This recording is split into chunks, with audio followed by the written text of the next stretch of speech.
Okay, recording. We're live.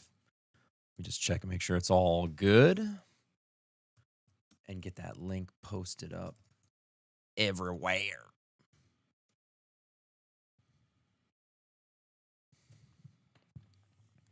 All right, come on, y'all. Trickle in. We're going to do some writing and arranging today. Writing and arranging. Going to be a good time.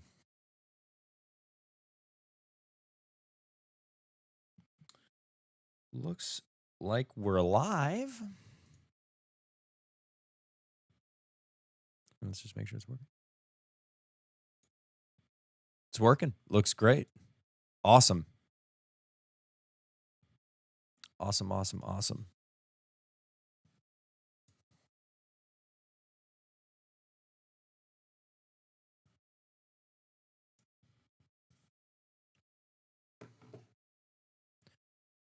Let's get this shared link going here.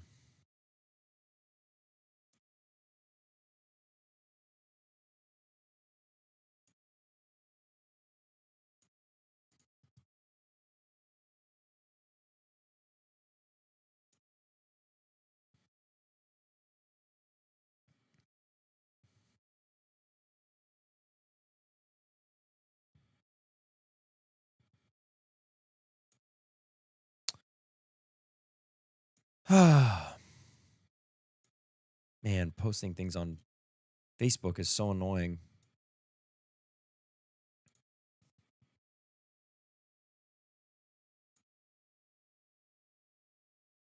There we go.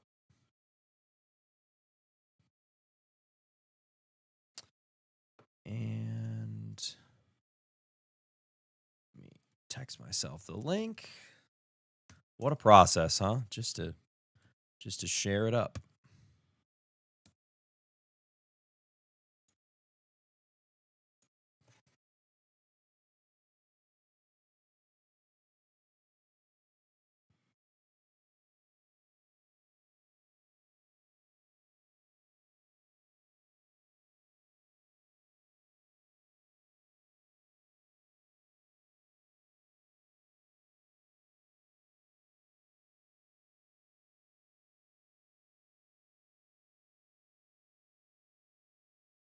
Copy. Okay. Boom, boom. Paste. Done. There we go. Come on, trickle in.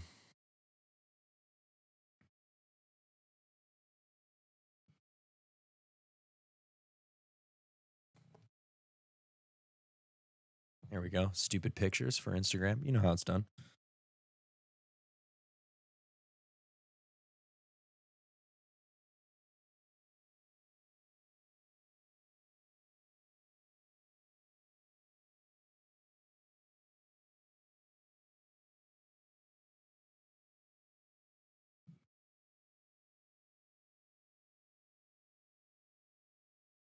Link's good. Cool. And let me just post it here. Blah, blah, blah. This is such a pain. There's got to be an easier way to do this. Maybe I'll figure it out eventually. All right.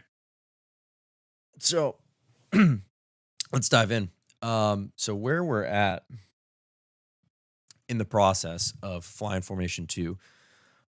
So I'll talk a tiny bit about sort of the writing workflow for the team. So for the first EP, Physical Architecture, I brought the whole thing together, right? So these were all guys, Brendan, I've worked with, Nathan and Reese. I encountered by playing gigs in DC, opening for those guys when they were both on tour. And Novro I met at a jam in Philly. So Ben I met at an Intervals backstage thing. So pretty much the first EP was like totally my kind of vision, bringing everyone together, getting the whole thing started, getting the project off the ground. And then everyone came in and kind of contributed their ideas like as we went. And it was all music that I had just written from scratch and, you know, had drums programmed and other parts programmed, and basically just, you know, let them run wild and free. And for the most part, you know, no one really had any say in writing or arranging. It was kind of like I did all that, and then they came in and played. For the second EP, I really want to open it up more, and I want Flying Formation's writing process to become more collaborative, and we're working toward that. And in fact, the goal for the third record is to sit down as a band with no pre-written material and write from scratch completely as a team and see what happens. Right now, for the second record, I just have a large body of work again that I've written and arranged myself, but we're going to spend the next 2 months before we go to the studio in May, sort of this March and April period, kind of refining the songs as a group, maybe changing them around a little bit, building them, adding parts, yada, yada, because these guys are all really good at that stuff too. And I want them to be involved and to, kind of grow for the band to grow, to continue to be a more collaborative writing team rather than a solo project with people coming on to play the parts. That's my vision for it. And I think we're all unified and aligned in that vision, which is awesome. So with that said, there are 6 completed demos that I have sitting right here on a folder on my desktop. And I want to finish the album's demos by Friday and ship them out to everyone so we can start collaborating. What you're looking at, this Logic Pro file, is the final demo. This is the final demo, and if you have followed me, you might recognize some of this from an Instagram post I made a long time ago. I think this is where it would be. No. This part? Yes.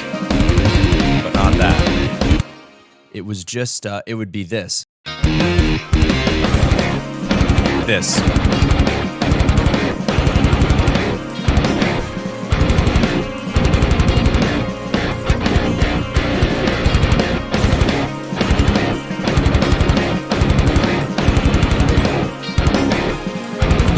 So where that came from is something that just kind of popped into my head, this chugging pattern in 4/4 really fast. I'm just going to check the stream audio real quick to see what the levels are like.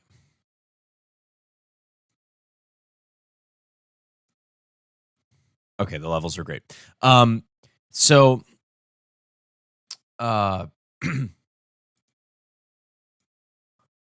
so that was an Instagram post.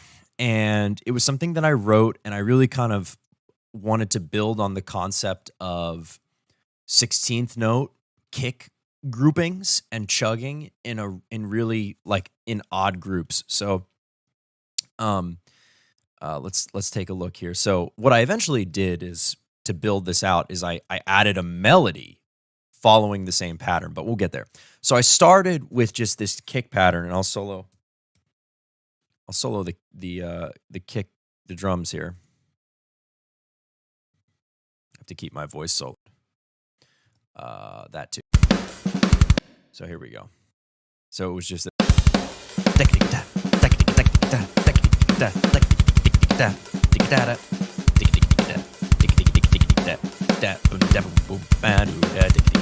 right. So I just had that, and I kind of massaged that kick pattern to life just one day, sitting at my desk. It just kind of, I felt inspired. I was listening to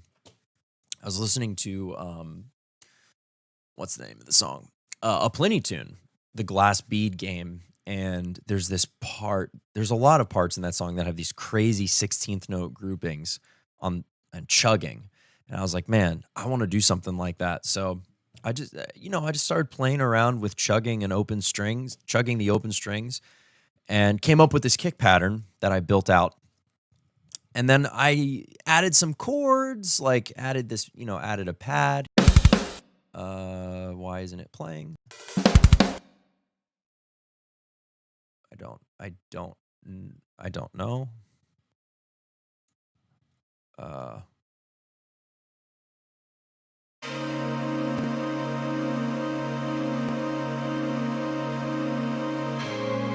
So I added the pad,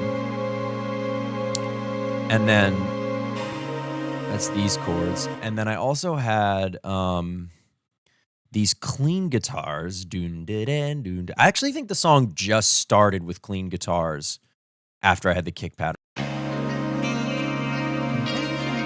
Yeah.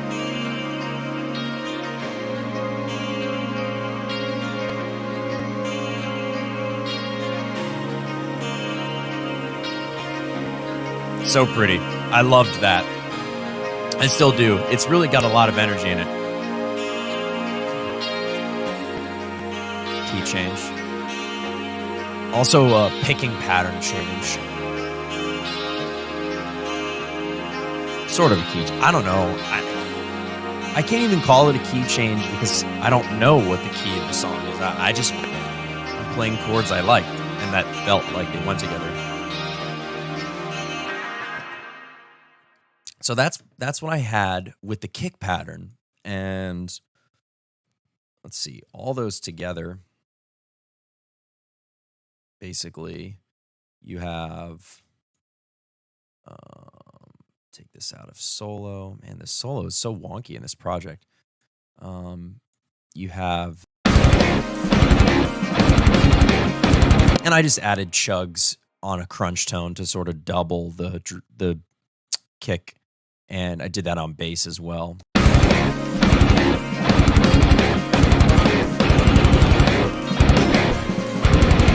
Okay, so you get the idea.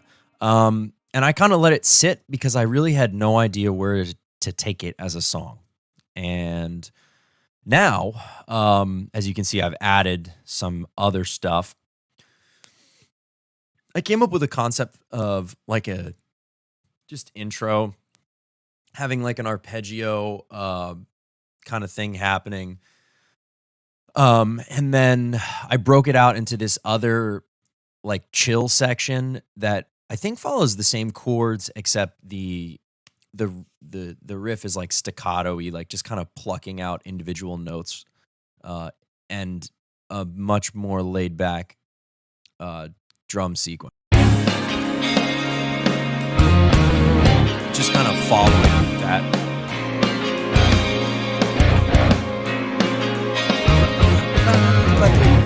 Yeah, so it's a more melodic rhythm, way more sparse, with the concept being, I had this, this big chugging thing with the clean section that I played for you this, and I was like, all right, that's not a beginning of a song, I kind of want to build to that, so I thought it would be cool to have a different guitar, and I layered together 4 voicings of clean guitars to get this really cool.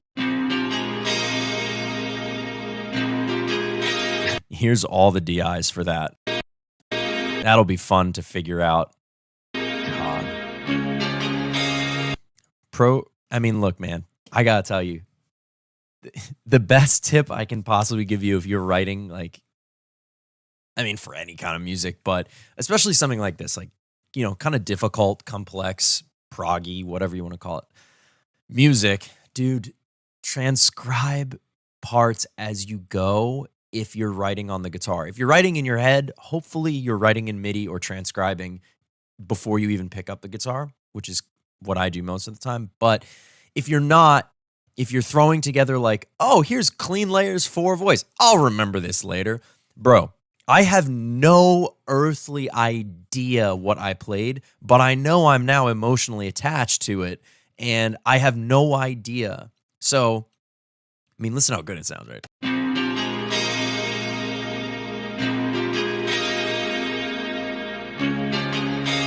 It's great.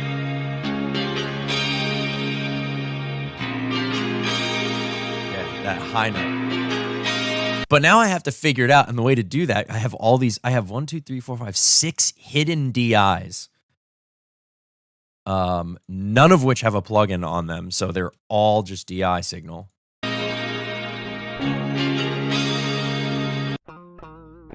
Okay, that's the riff. Go. So, right. There's one layer, and there's the low layer.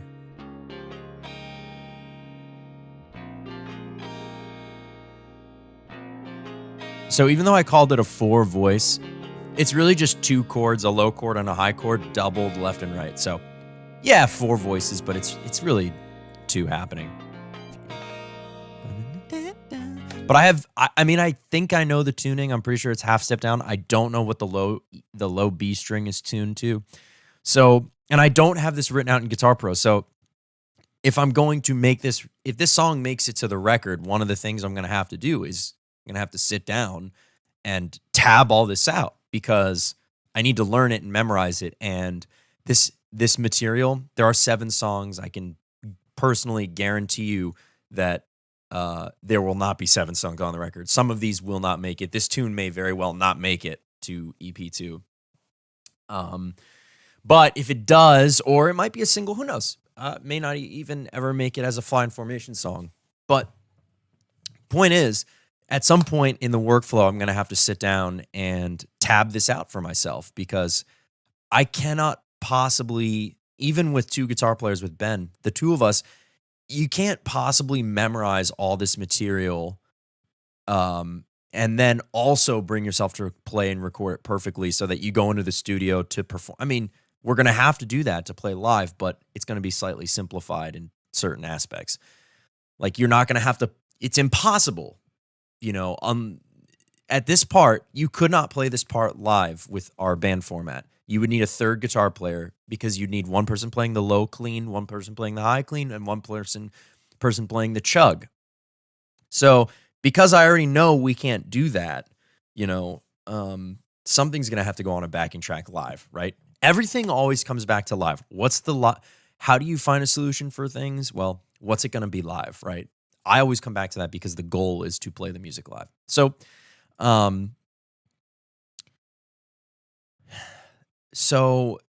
yeah, in this case, you know, this is a situation where I'm going to tab this out. And when we're making this record, my laptop is going to be on the desk with all the transcriptions for every part of the song the entire time because I can't possibly remember all this stuff.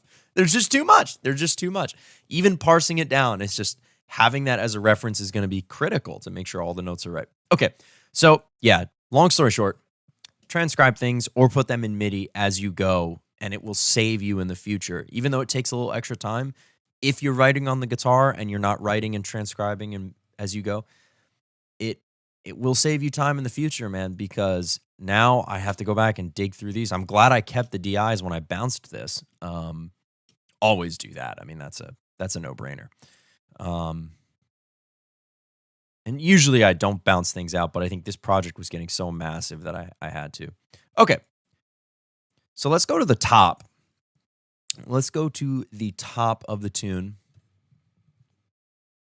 Yo, what's up, man? What's up, Dark Sage? Yo, looking good. Appreciate you, man. Thanks for stopping by.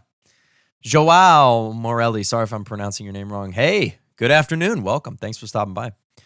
All right, so here's what we got from this song from the beginning. This is some stuff I came up with to fill it out a little.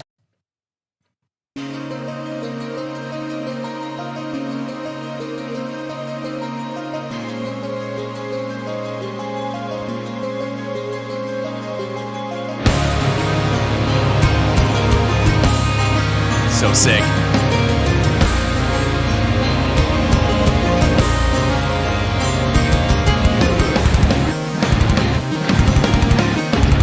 There's that pattern again.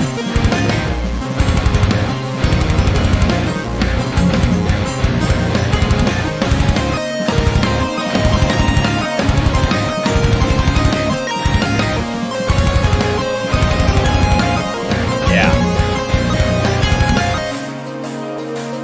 Those pads.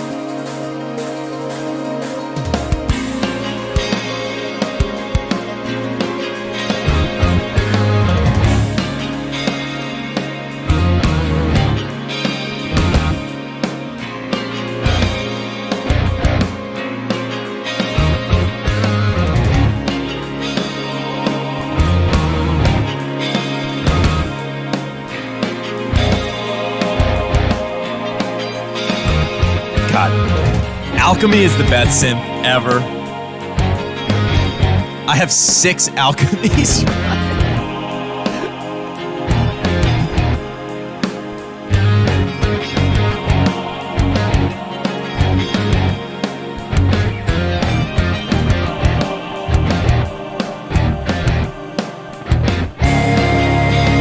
Started writing a melody here. I don't think I finished.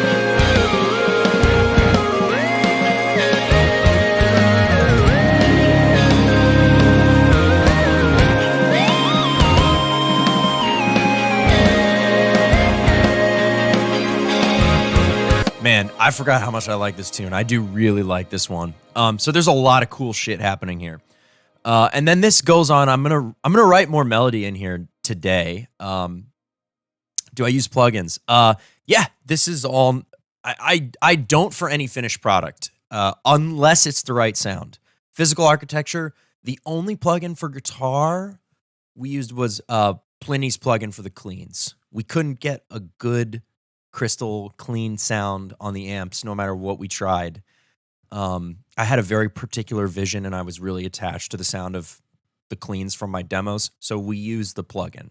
But on the record, otherwise, it was basically all Synergy. Steve I module for leads, Bogner Ecstasy module for rhythms. Right here, though, for demoing, I almost exclusively use plugins for demoing because they're fast, easy, immediately tweakable. I don't have a reamping setup right now, and reamping is, everything. And I'm just composing and writing. These are not going to be finished tracks. Like, this will never be the release, even though it sounds pretty decent. But this is all archetype Pliny. Rhythms, the crunches, when you're recording, if you want to make your demo sound good, this took me a long time to learn, but it's really a simple concept. Just track everything twice so that there are tiny differences in how you played it. Pan one hard left, pan one hard right. Do that for cleans, do that for rhythms. So for your... Lost my voice. So for your crunch right here, right, that's double tracked. Each one is slightly different. Now, if it was just mono, straight ahead, one time, it's tiny, it's small. You can make it bigger. It fills out the spectrum a little bit more. Same thing for cleans, of course. I mean, listen to this, right? Huge, massive. Yeah, awesome. And then Alchemy, dude. Alchemy is my favorite synth, without a doubt. Without a doubt. And I use the complete stuff a lot just because it's so easy and uses very little processing power. But man, I have 6 alchemies running in this project. Sorry, I keep cutting my voice out. Just listen to like this pad. And then add in this pad with it. This is like a choir pad. I mean, what more do you need? This is literally a preset. Cumulus choir. Preset. That's a preset. I think this one is too. It's a preset.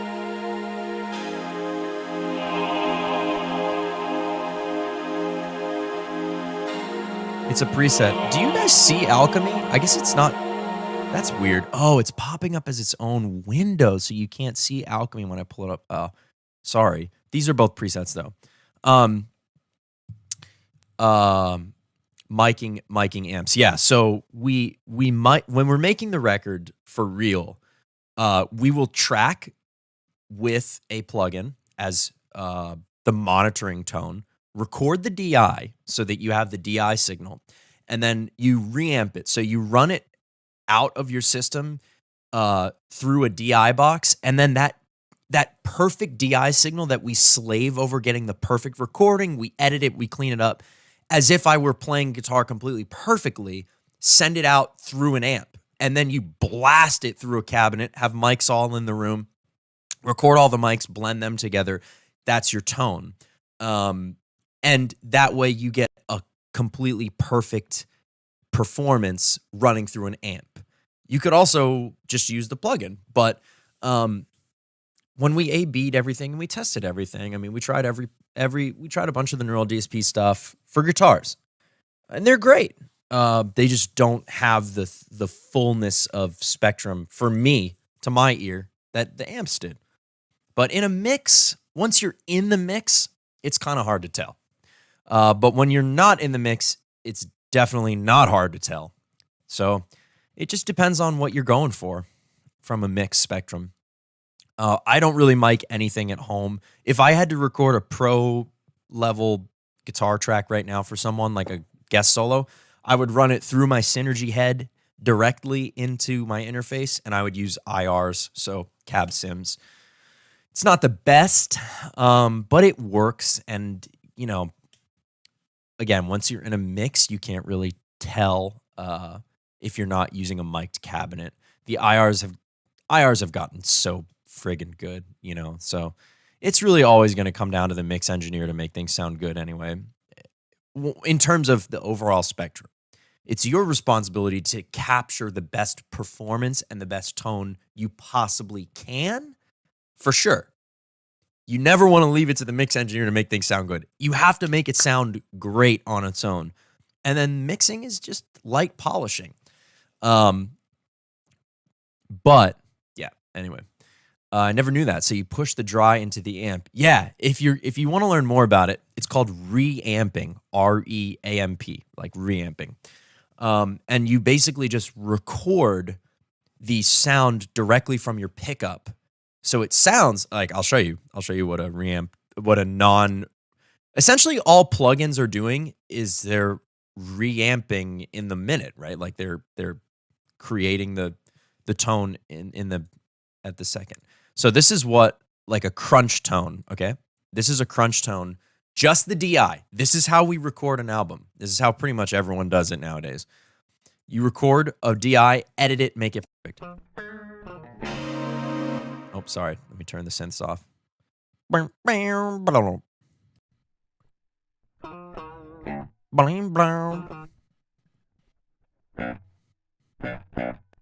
So that's just the sound of my strings on the pickup, no amplification, right? And then when you run it through a plugin, obviously, you know, you get a tone. And this was I bounced them out. So even though this looks like mono, it's still 2 tracks, 1 hard left, 1 hard right. It sounds like this.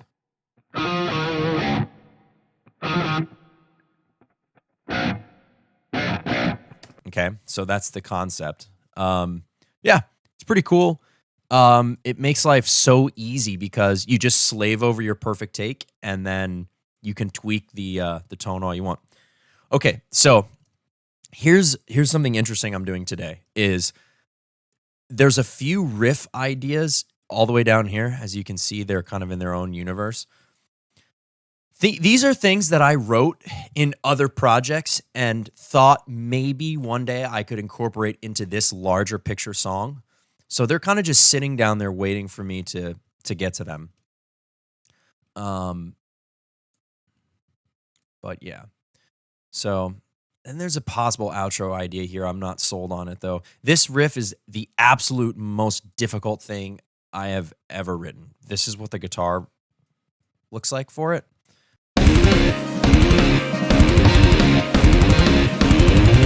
It's insane. I don't want to play it. It's way too hard. But try telling that to fucking Nathan, our drummer. He'll look at you like, bro, come on. But, you know, these guys love to push each other, and this is if there were a song that pushes every limit, it's this one. Anyway, I'm going to continue writing this melody.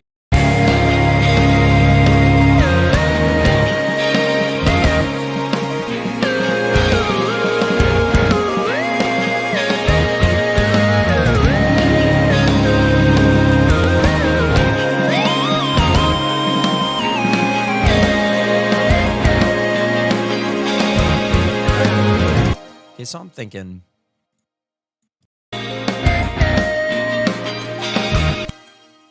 some empty space there would be nice.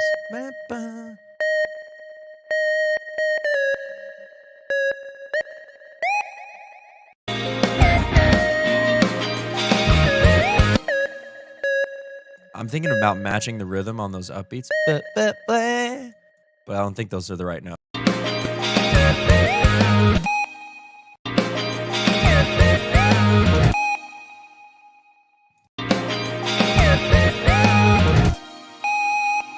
And then 16th notes.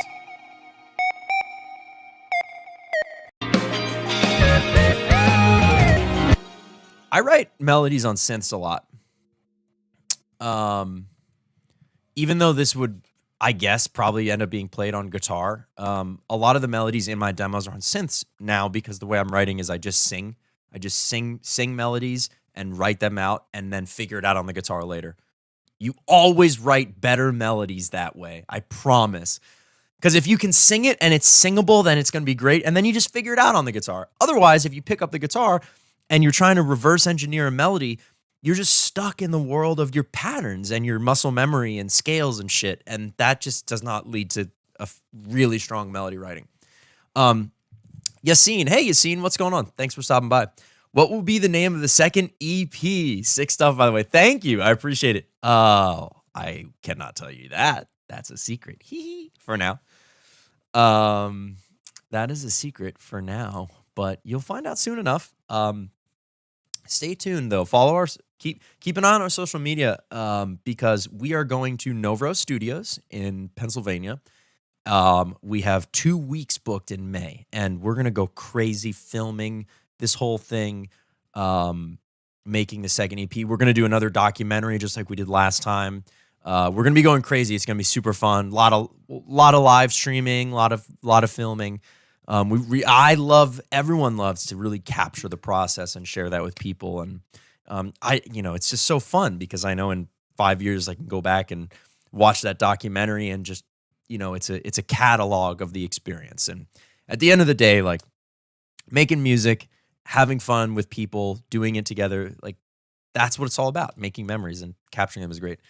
The entire fifth is nuts. Oh, thanks, man. I appreciate it. It's a fun project, man. We love it. We love it. And we have so much happening, man, in terms of where we want to take our music and our sound. And, this second EP is going to be, I think, a lot stronger than the first one. In terms of the writing,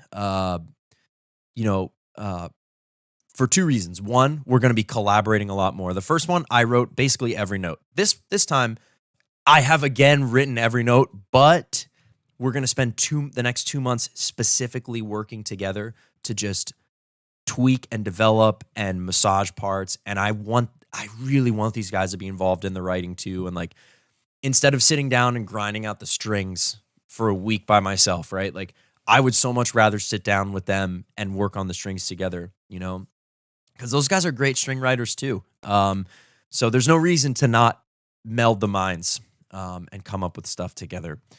But it gets things going when one person builds a whole bunch of stuff and then we all bring together. So, but yeah, I'm very excited. And the new music is extremely intense, complicated, intense, epic, uplifting. It's going to be awesome, man. There's some really cool shit that I'm very attached to some of it. So I really can't wait to share it. It'll take a little while though. Yassine says, seems legit, good work and have fun then. Awesome. I'm waiting to be impressed like the first. Oh, thank you. I appreciate it. Yeah, it's gonna be fun. I think, the goal is to always push your boundaries, identify something out of your reach, but that you're excited about and work to reach it. That's my ethos. That's why I do this. That's why I make art. I'm trying to always get better and do something greater each time I do something more interesting, more exciting every single time. Because that's what drives me. That's what drives me. I'm not, I'm a storyteller. We're all storytellers as musicians, but for me, at the end of the day, I just have this feeling like what I'm doing is slowly getting better, but I know where I want to be and how good I want to eventually be. And everyone in the band feels this way about individually and as a band where we want to go. So it's just exciting. You just keep plugging away and it just gets better. Yeah. Not sure I like those. I'm feeling it going up there. Eighth notes. That might be an interesting. Ooh, I like that.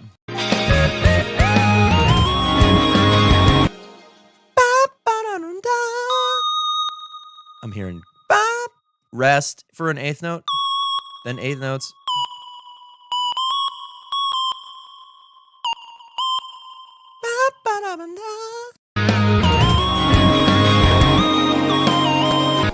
Okay, no, this is going to start on the upbeat of 4. It's going to be an eighth note. These are going to move up. So I'm just hearing this shit in my head and just adjusting as I go. Oh, these got to come in eighth note sooner. There we go. So this is... So.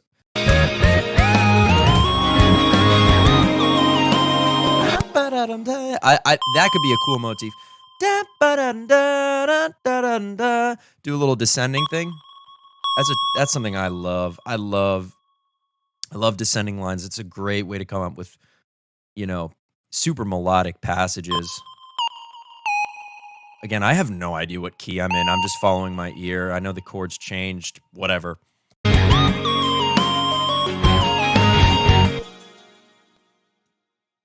That's kind of cool.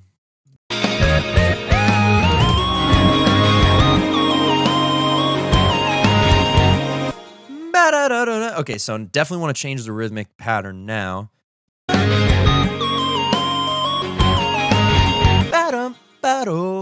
This is a good. I'm feeling like a callback to, wherever it is where I did something like that. I love doing callbacks to melodies earlier.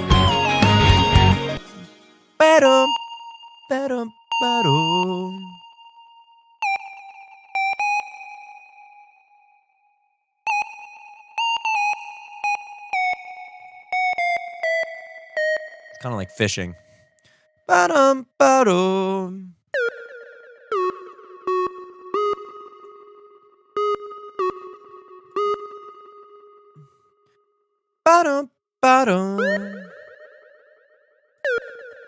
Sometimes you get lucky and find something you didn't want to find.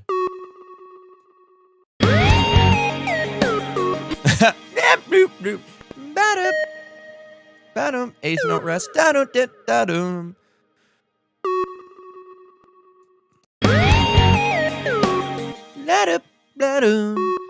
Man, I think just thinking about rests when you're writing anything melodic, when you think about rests, you find empty space, breathing, it makes things more like a singer. If it sings, it plays.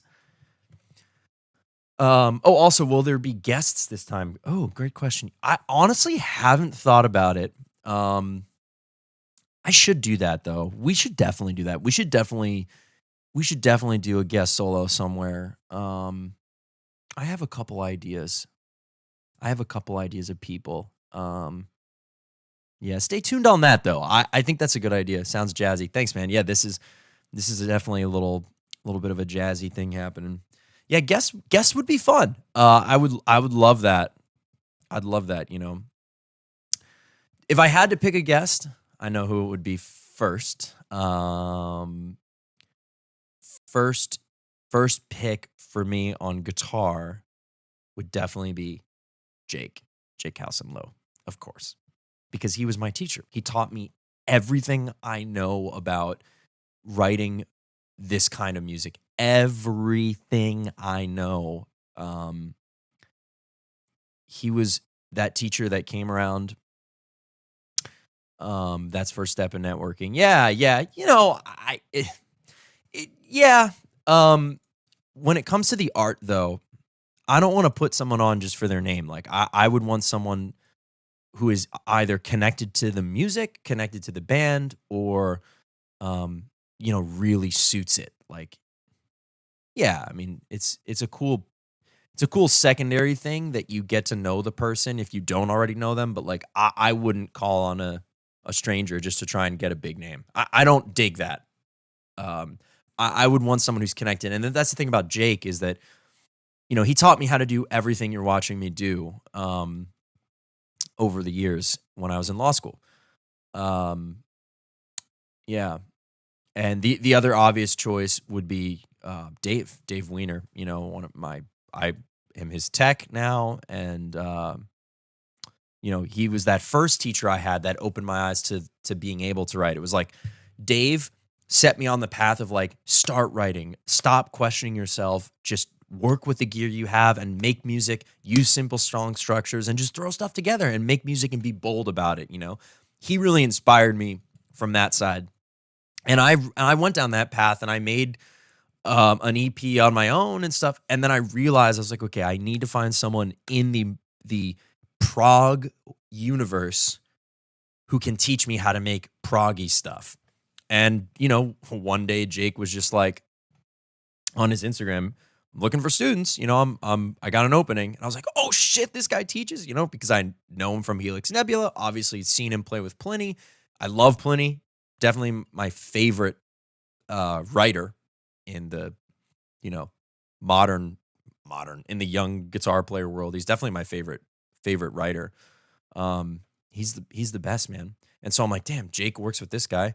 Jake's music is amazing too. He could teach me all this stuff. So those would be my two go-tos for guests because they're connected to me in the heart of the music. I'm not really into the whole get someone first guest vibe. That would be amazing. That would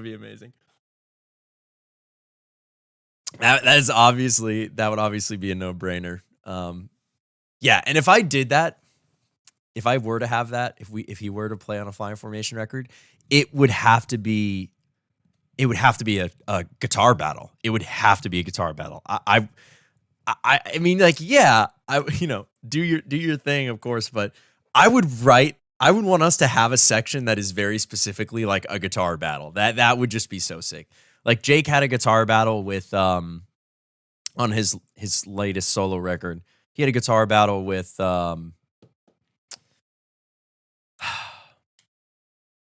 I should know this guy's name because I love his music too. I think it's another Jake.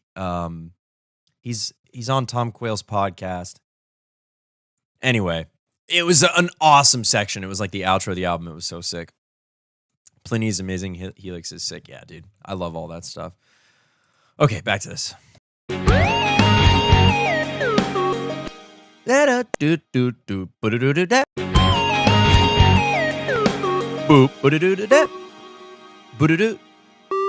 think those would be 6 notes. 16th.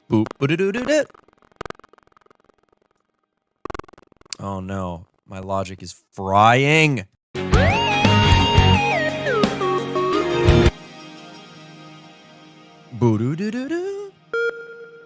Because the chord changes there, so I could try something like that. Ooh, I like that. That's nice. That's not totally what I was hearing, but I like it.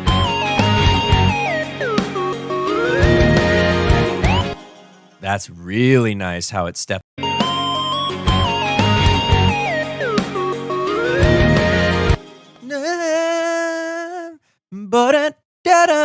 hearing a little pentatonic thing.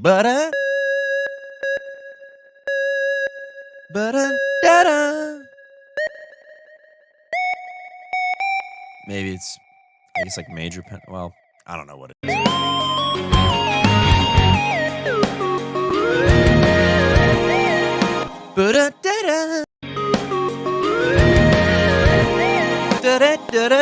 I'm feeling the eighth note upbeat thing.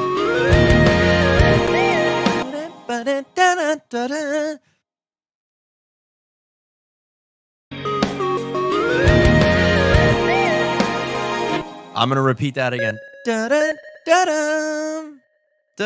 Rest.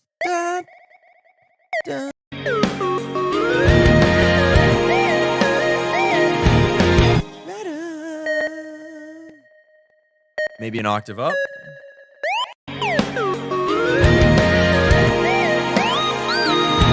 Yeah, now we're talking. Yeah. Yo, Tom, what's up, man? I just saw your new song, bro. I have not listened to it. I promise you I will listen to it. I Built the Sky. Yeah, dude, he's sick. And his name is kind of a good vibe with Flying Formation. I don't know him though. So yeah. Um, I guess when our album, I guess tag him, send him my music, see if he likes it. I don't know. Up Into the Ether is one of my favorite songs. That is a sick riff. It's a really sick riff, sick song. Also love that music video of him getting sucked into the, well, not sucked into, but getting beaten up by the corporate world grind and then quitting. I love that. It was really authentic and cool. Great video, man. I loved that. And the great song too. I like that whole record. I think him having a keyboard player in his band on this next tour is what they need. They need, because he riffs so fucking hard. I just need more. I don't know. The riffs are very melodic, and thematic too, like really thematic. They're just, I don't know. There's just too many notes for me. Like I can't keep up with a lot of the music from the album. Like Up Into the Ether, great single because it's really singable, and a lot of his music is. But I maybe I just don't listen to it that much prog. It's weird that I write it, but I don't listen to a lot of it often because I usually can't walk away singing something. Yeah, I don't know. I think that's why I like Pliny so much, is because there's always a theme that I can sing, you know? But yeah, I mean, he writes great music, man. And he's a badass, amazing player, awesome dude. Have never met him or talked to him, but would love to. So here you're writing MIDI that will be transposed to guitar. Yeah, or maybe this will be a synth solo. Either way, the way I think of it from a composing and arranging perspective is it's a melody. It's like a melody, and not a solo, a melody. Difference is solos don't have to be as melodic, right? I want them to always be melodic. But hey, what's up? Yeah, man. Thanks for stopping by. Obviously you want solos to be melodic, right? But I don't think of solos and melodies as one and the same. And the reason is because this is written with the intention to be singable, extremely singable, and this is a melody, you know? Solos, I want them to be a little flashier, faster, maybe some silly, stupid licks in there, but still, I think of solo sections and melody sections as slightly different. And it's not much different, but usually the main difference is solo section, more notes. Still try and keep it singable. Melody, hold yourself back. Like, this is so effective because, like, this section right here is so effective because, I mean, those are like the first 16th notes in like 10 bars.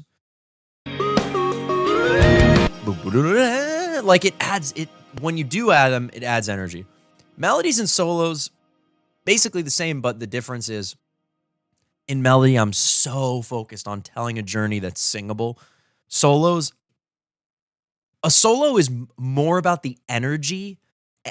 Like it's like energy, emotional journey, right? It's about energy, infusing energy and excitement. That's a solo. A melody is journey, more so than energy and excitement, and certainly less technique, which is why this may be on guitar, might not be, but it's so fast to write things in my head and draw them out rather than try and figure out something interesting on the guitar that isn't just a pattern. Sometimes it's too much. I agree. Similar Animals as leaders, incredibly talented, but not for me. Yeah, man. I mean, it's like, I think of it as just any other genre of like nowadays, like mood music. Like I want to listen to the Joy Emotion in the gym. I'm not going to sing a lot of it, but that's not the point. Like it gets me going, you know? But you know, the music that moves me the most, that connects with me the most is stuff that's rooted in very strong melody writing. And so for my work, that is always my number one priority, is to root strong melodic journeys into the music, because that's and themes. Not being afraid to repeat yourself. Repetition legitimizes. So yeah, I mean that's what I'm always going for. So yeah, I love so much of the prog stuff out there nowadays. But it's like mood music, you know? I want to listen to Tycho when I'm driving around. I want to listen to Animals as Leaders in the gym, you know? It just depends on your mood, you know? Depends on your mood. But I have to imagine that an I Built the Sky live show would slap. Arch Echo is another example, right? Like their music, dude, unreal and awesome. But to sit down and listen to a 45-minute album or even a 30-minute EP is like I just don't hold the interest for that entire time. Not that the music isn't insane. I just lose interest over time, usually. However, that live show would be stupid. I'm seeing them in a few weeks. I cannot wait.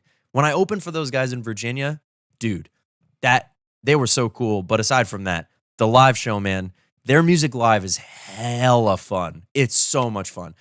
And that's the thing about a lot of this. The unfortunate thing about the bedroom progressive metal world is that this shit live is really exciting. But on a record, it is very difficult to hold interest over an extended period because a lot of the music is like just riffs, and riffs are dope. And when you're live and you have a live drummer and a huge growling bass and double and guitars and shit, it's fucking amazing. It's amazing live. The recordings, they're the recordings. I'll listen a couple times and, you know, maybe in the gym or whatever here and there, but I don't find myself going back to them the way I go back to Tycho, the way I go back to orchestral music, video game soundtracks. I go back to over and over and over for my daily listening. But would I go to a Tycho show or an Animals show? I'd go to an Animals show over a Tycho show pretty much 10 times out of 10. Because that's going to be a way more fun show. Although I have never seen Tycho, and I do really want to go. But yeah, I mean, Animals. I mean, those guys are the shit. They're the best.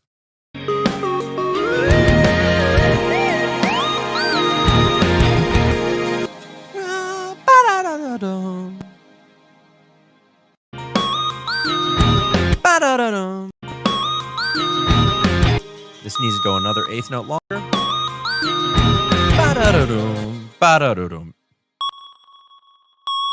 just going to draw on the rhythm here. Not worrying about the note.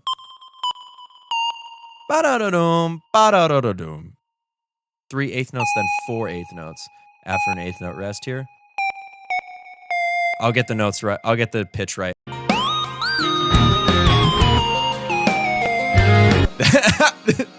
That actually kind of works. This needs a fourth, another eighth note. I mean, I could just cop out and go chromatic, but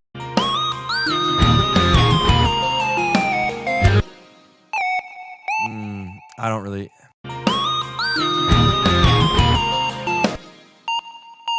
I don't want that note there. No.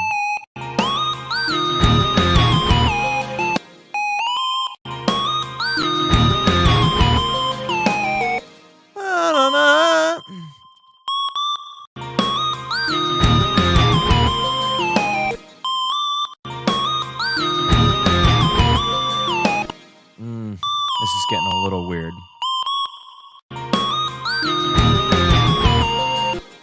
That's closer. I think this first note is what's throwing my ear.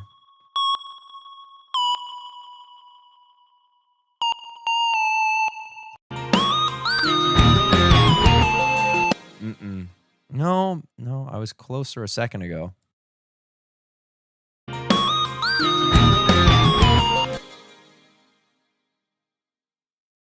I was closer here.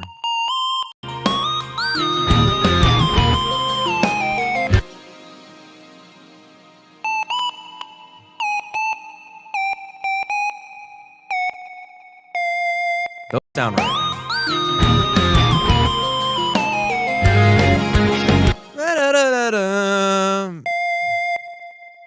Yeah, almost there. Chon is really going. Yeah, I love Chon. They're super cool, unique. And their shows are amazing. And dude, those guys play so well live. It's disgusting. Chromatic is definitely heavy sometimes.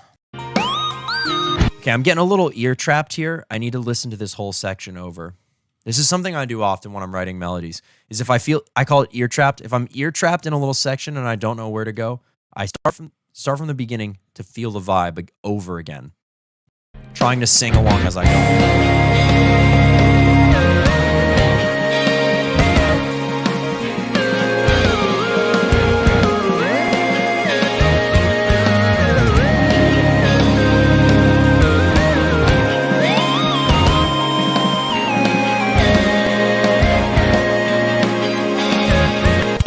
This needs to go longer. And also there was another one that needs to go short. I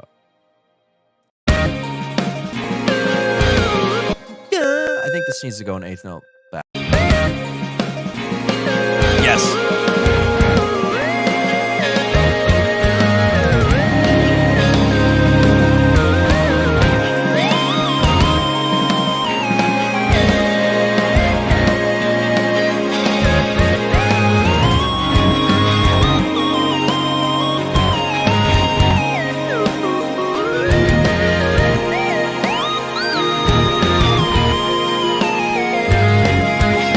Okay, I actually like these notes exactly the way they are right here. That feeds in nice.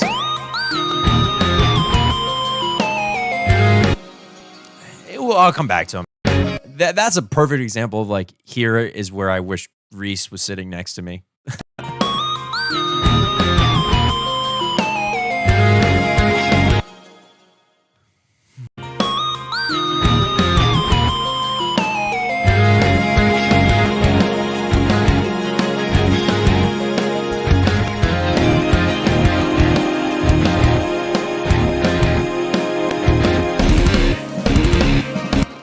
I think it should definitely it should definitely start getting faster. Now we're at the end, we're building up, we're coming to a little climax here into this next section. We need more notes, for sure.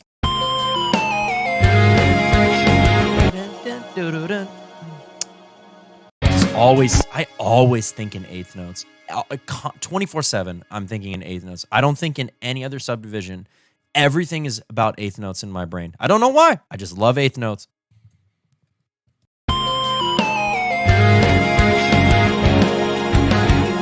Probably to my detriment.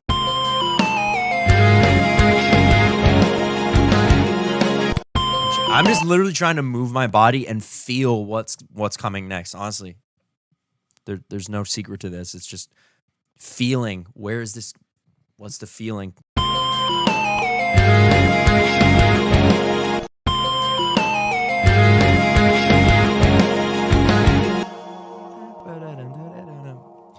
Still thinking eighth notes.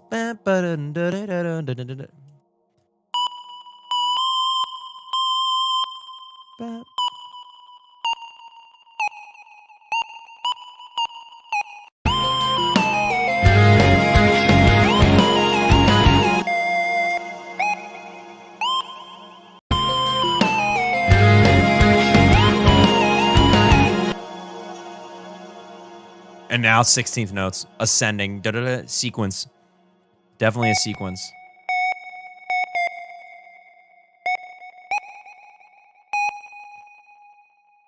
Get these right here.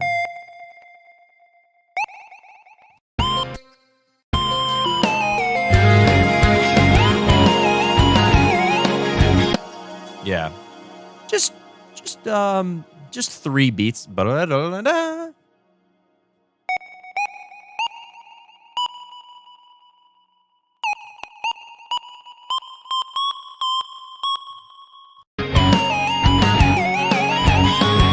Yeah.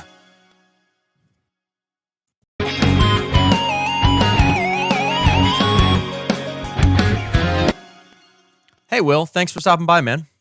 Appreciate you. Wow, man, sounds beautiful. Thank you. Appreciate it. This would totally work with some liquid drum and bass drums. Liquid. Yeah. It's thanks, man. It's a cool part for sure. This synth sounds amazing. I don't know what synth this is. This is complete. This is from. Oh, this is just massive. This is just a little massive preset again. Yeah, massive is good. Massive X is amazing. Nothing can touch Alchemy, but this massive sounds really good. I'm really digging it.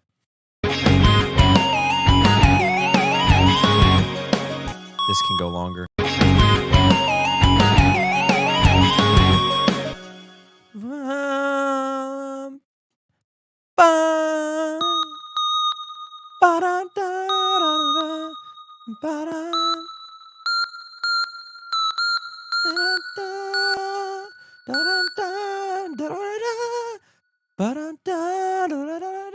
I'm hearing more of that, more 16th beats.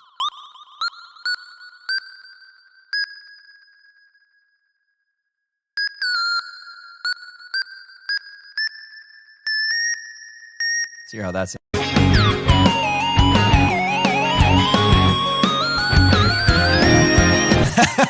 That's kind of fun.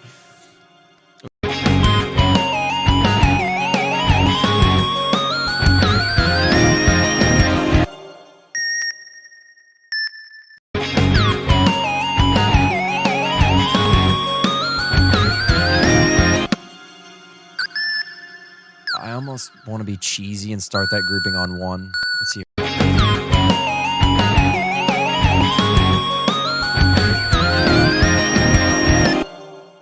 Just 1 grouping. And you know what I'm going to do that 2nd grouping, except this note down a half step. There it is. There it is. Now we're grooving. Yes.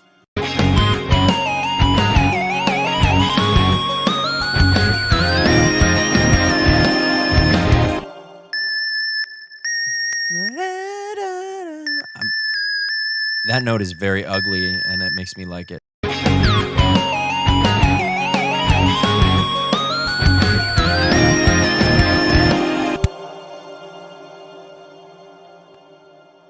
It's such a cop-out, but my brain is already like, oh, we're coming to the end of a section. Why not do triplets? Because I always do that. Everyone does that. You always do that. You always do triplets at the end of a section. But they feel right. I don't know.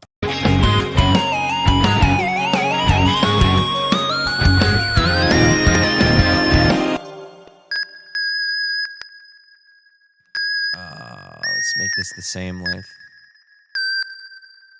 Maybe just a chromatic walk down.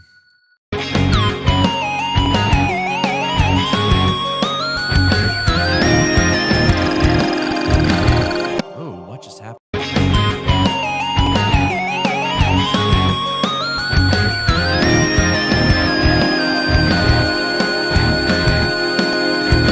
Okay. Da, da, da, da, da.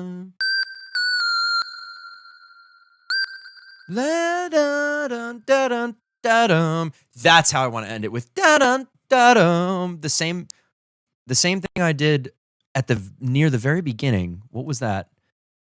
I loved that. This one right here.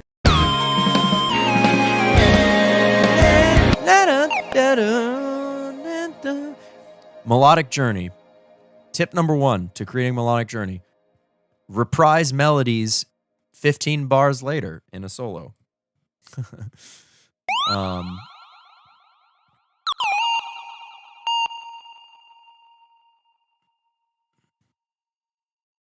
Let's do that here. Put those up an octave.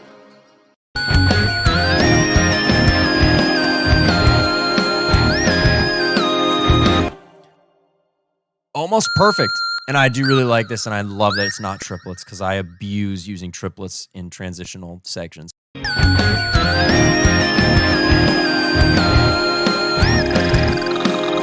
I don't know why my logic is my synth keeps tweaking. I'm kind of pushing the barriers of CPU here. That's all right. We're pushing the barriers of CPU and of music.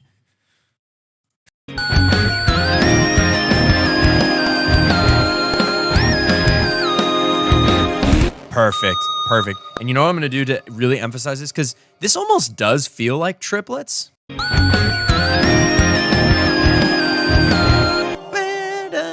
I'm gonna just edit the drums, which were written well before this, and I'm gonna add accents there.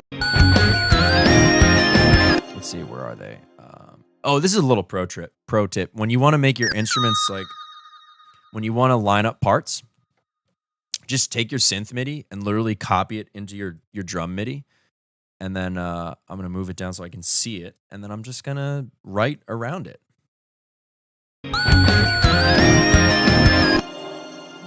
I would also change the guitar at this point too. Possibly. I'd consider that. This is going to sound really weird, but... Oh, yeah, that's cool. That's actually really sick. I'm liking that.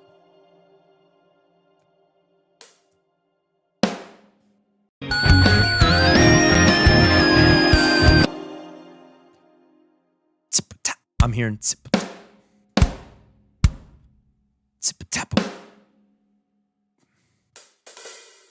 and let's do these on like a... Let's move this hat up to have a little bit of a ring out. Little open hat action. Move these up here. Oh, shit. Move those up.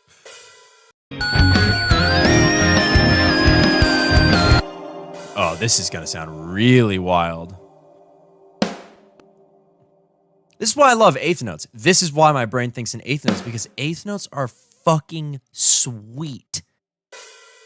You can literally do so much musically with just eighth note syncopation. There's so much cool stuff. Like, listen to how cool this is about to sound. Just thinking about this rhythm in eighth notes.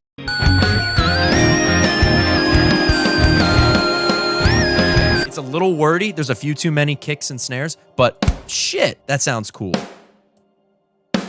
Displace that a little. Put that there.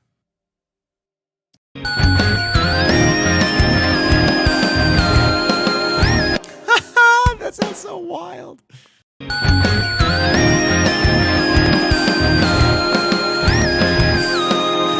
Dude, that sounds nasty. Oh, you know what would also be sick? If I started alternating eighth notes on the stack. If I put some of these on the stack, open hat versus stack.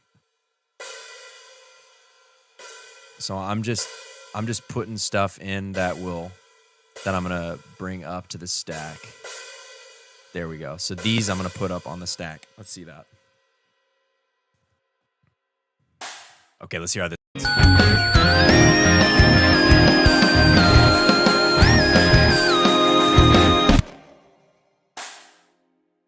That sounds so cool. And you know what I'm gonna do is okay.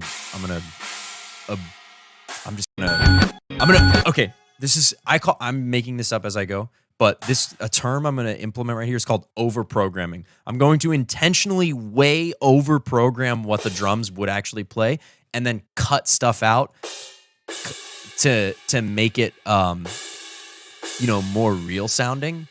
But yeah. Over-programming, man, it's such a great way to make your stuff interesting. Is you just write in way too many notes, like way more notes than a human being could or would play. At this point, there's too many notes, but that's the idea. That's the idea. Because there's also these stack hits, right? You would need 3 arms because you're hitting 3 different cymbals plus the snare. It's impossible. But we're going to cull it down just a little bit, and then it's going to sound proggy AF.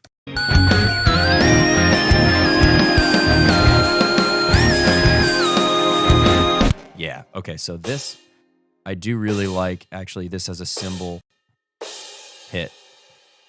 All right, we've done enough to emphasize those. Another idea.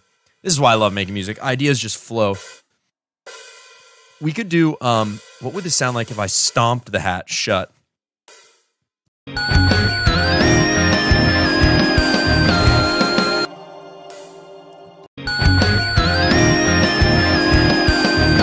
It It's cool, except I'm going to do it. I'm going to stomp the hat on the last one.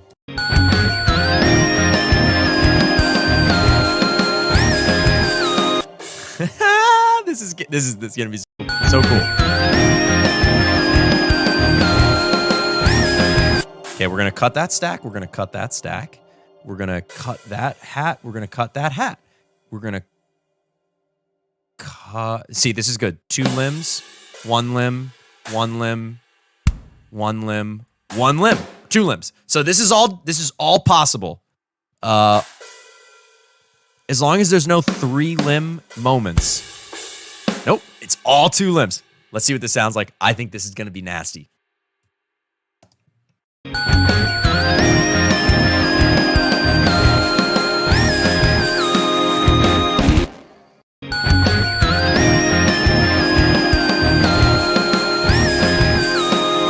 Okay.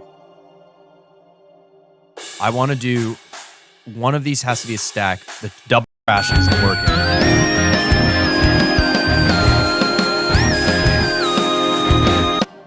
Let's try the opposite.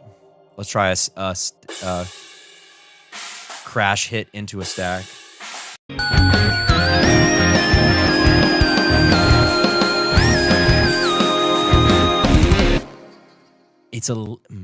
It's not as sick as I thought it was going to be, but it's pretty sick. Sounds good. All right, man. Yo, thanks for stopping by, bro. Appreciate it. Always great hearing from you. I'm probably going to bail here in about, I don't know. I got a little while to go. I got like 40 minutes. I got a call at 3, so I got a little bit of time. This is really close. Something about it isn't working for me. There's a little too much cymbal. The cymbals need to be reduced a little, and that's I think the final step. The kick and snare is cool.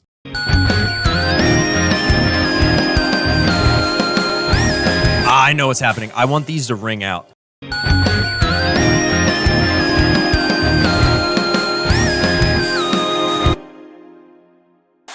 Put this on an 8th note, upbeat, cut that.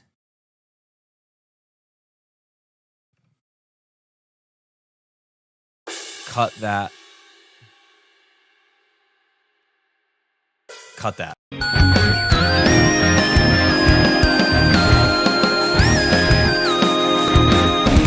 That's close. That's cooler.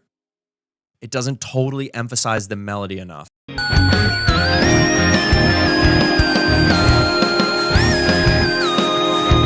There's too many stacks.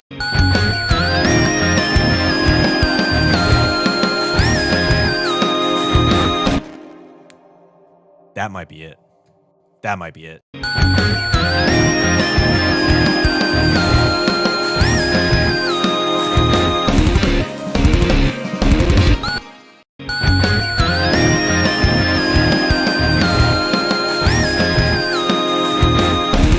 That's really cool sounding.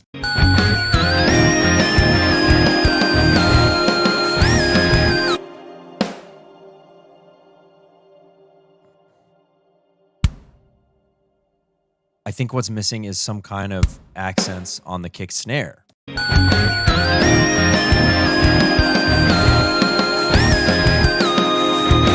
That was too many.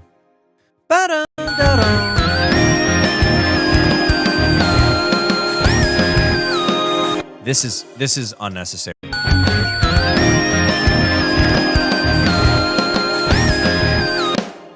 I'm telling you, man, the power of empty space. It is your best friend as a writer.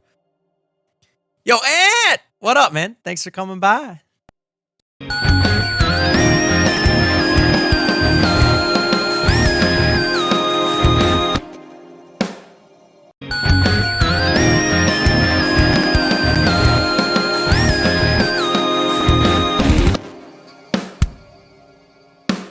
Be down, cut that.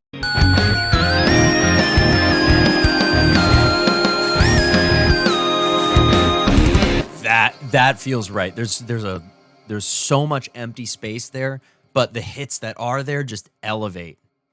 And none of this is, I mean, extremely difficult. Yes. Impossible because it requires more than 4 limbs. No.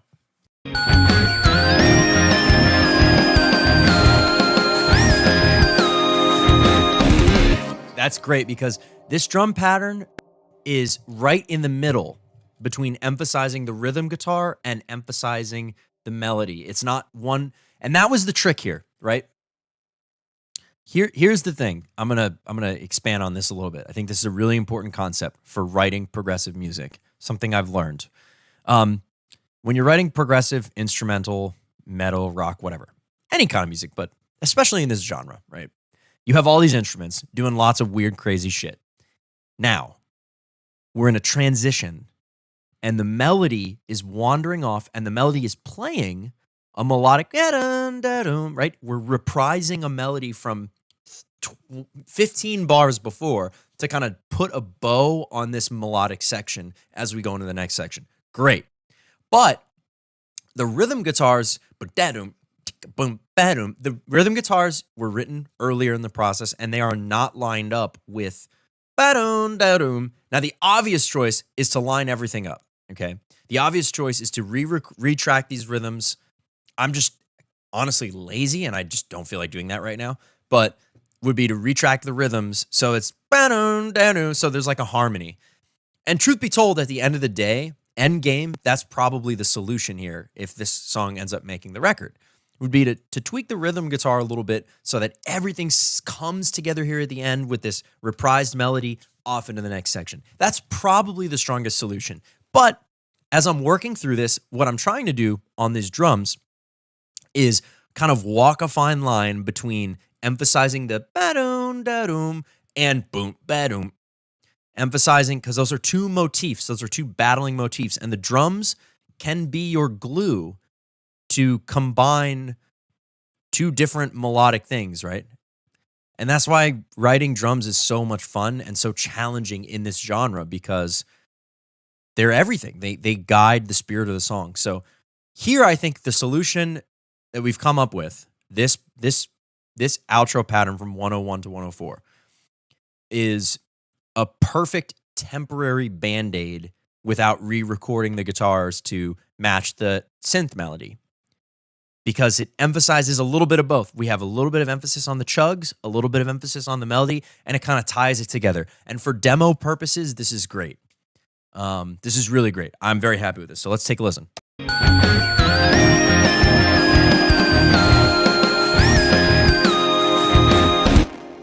See, you have this right here, but you also have the ba-doon, da-doom, boom-dent, ba-doon, da-doom, right? You have these four notes, ba-doon, da-doom, and boom-dent.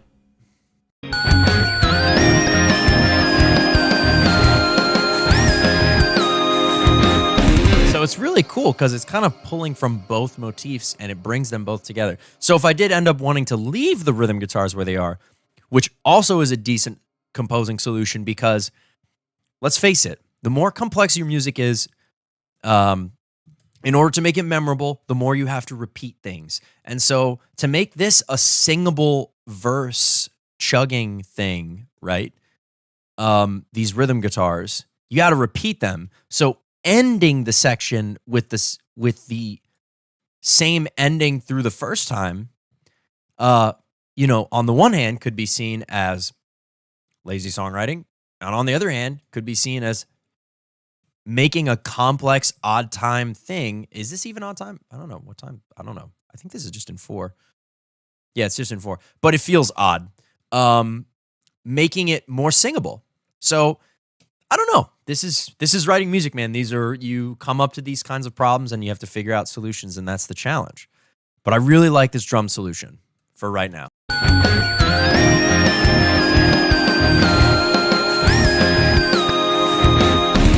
It's really cool. It really bridges the gap between that 8th note syncopated riff and the odd feel there and this melodic theme, ba-dum, da-dum, which is also using upbeats. It's just using ba-dum, ba-dum. It's emphasizing this upbeat and this upbeat, but it's just emphasizing different upbeats because of the riff. Boom, bap. The guitar is emphasizing doon, dan, doon, right? It's emphasizing the downbeat, and then this melody's ba-dum, ba-dum, boom, ba-dum. Just listen. Listen and watch. Watch how the guitar fills in the space.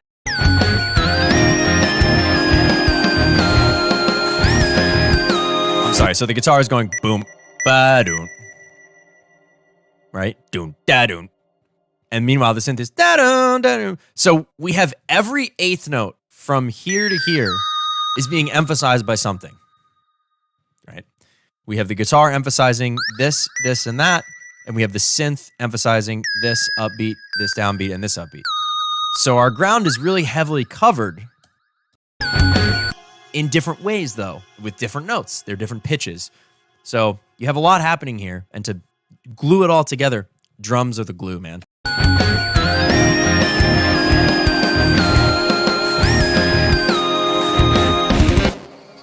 Yeah, and actually the drums leave one of these empty.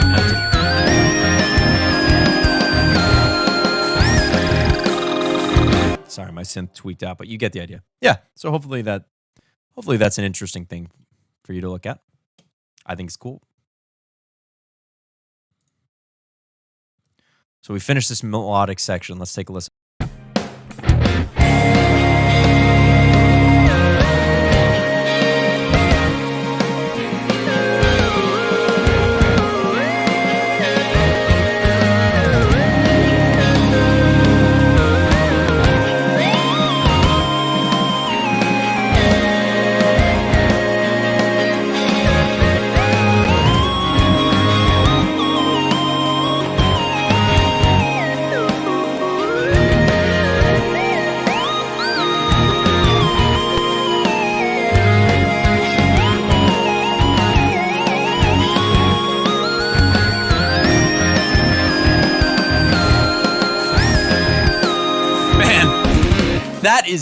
That is together. I really like that. I really like that. Perfect example right there, though. I would love to see the band's opinion on the last 4 bars of rhythm guitar. Because, again, we have this little bit of competition that I just analyzed to death. But you get it. You get it. Okay, so that's good. That's good. I was meaning to go through that. Now, okay, if you're here, if you're watching, you're about to get such a treat. These are 5 little things from tiny projects that I think might fit with this song. This one I called Open B to 3rd Fret Juice. I wrote this like 2 nights after coming home from recording Flying Formation's first album. I was very inspired. It's funny how making music inspires you to make more music. And I'm trying to decide if any of these parts can work into the infrastructure of this already existing very badass, almost complete song. Because, I mean, we have, not counting this, because this is kind of trash, we got a 4-minute track. The problem is there's too much repetition. These 2 sections basically repeat each other, minus this insanely difficult riff over the top. And this big clean section repeats each other. The intro is badass, right? The intro is so sick.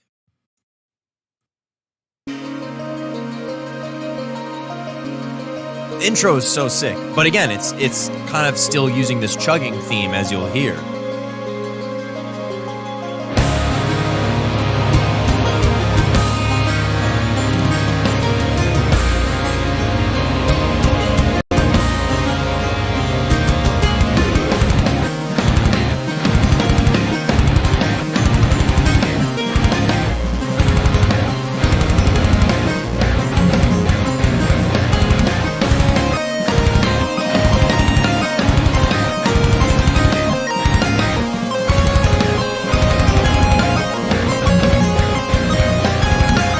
Then we go into this clean section I was just writing. So, like, off the top of the head, really quick, like, arranging thing happening in my mind. I'm already thinking, right? Boom, this, cut.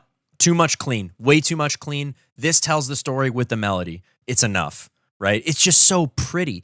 But now, I always look at the timestamps, right? We come in, a 45-second intro is a long-ass intro, but it's really badass, okay? But then we come in at 49 seconds, and we go all the way to 2:20. That's almost 2 minutes of straight clean. Now, let's just say hypothetically, right? If we were to just cut that first section, right? And I do this a lot. This is why I love the old undo key. It's man's best friend, right? So if we were to cut all this crap, right?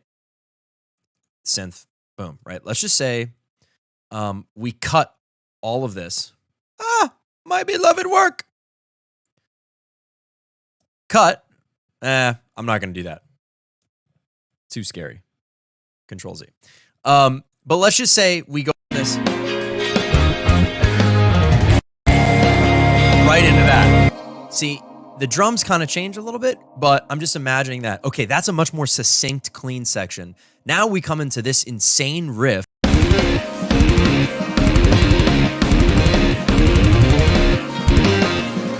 This is so difficult that I didn't even bother tracking it. This is the guitars you're hearing. Sorry, the guitars you're hearing are from Guitar Pro.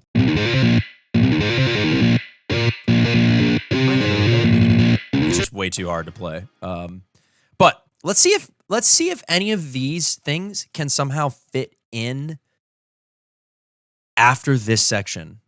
Because instead of just here, I was just getting, this is lazy songwriting. Oh, let's just repeat the section and throw a solo over it. That's lazy. I feel like this song is kind of a journey piece. Like this is what I would refer to lovingly as like a journeyman's piece of music. Like this is way too complex and interesting, like to just repeat over and over. Like this idea is complex enough that it warrants considering going for a solid period of time in an entirely different direction. A complex enough idea justifies more complexity in a weird way, as long as your complexity is cohesive.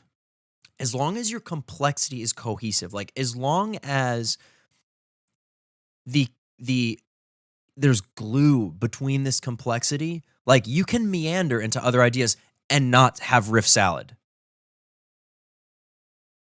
You just have to be careful. All right, let's assess some of these ideas.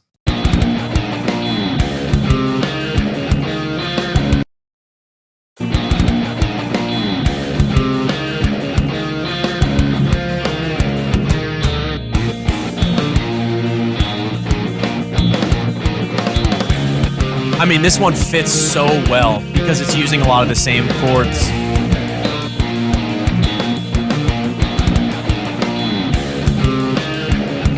It's also at basically the same tempo. So these are just bounced out from other projects that I have completely unfinished.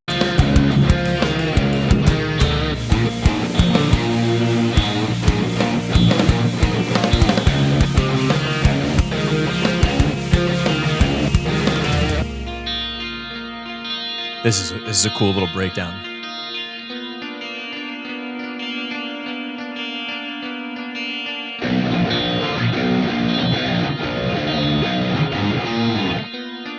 Now, the idea was to have super heavy riffs over that clean stuff there I haven't written yet. Okay, I really think, I have thought for months that this would fit into this song, and I do still feel that way. Let's see what the epic is. I don't have any idea what this is.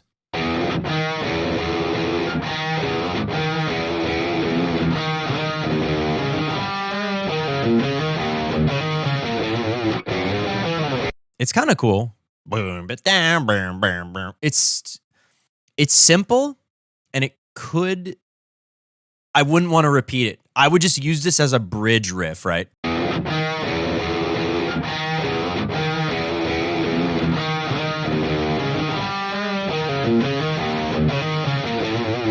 Maybe repeat it once, and on the second playthrough, the second repeat, you have a huge gritty synth doubling it, right?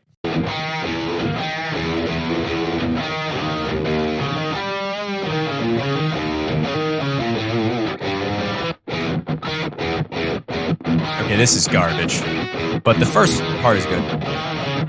The first part is potentially viable. These chords are so beautiful, I forget what they are. I left the click in, oops.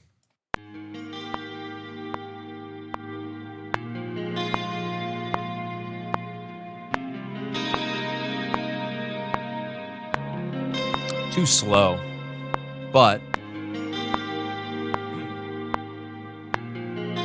so emotional. Really nice voice leading from the second to the third chord. I remember when I wrote this, and I remember I just wrote this chord progression. There's nothing else. Like, the project is literally called 4 Nice Chords. There's nothing else in the project because I had no idea what to add to it next. That's one thing as a composer, you know. I'm actually going to write this down because I just love the thought I'm about to share. Like, assessing and I'm actually making a course on composing, which is why I'm writing this down. I'm not that narcissistic. Assessing the value of your inspiration.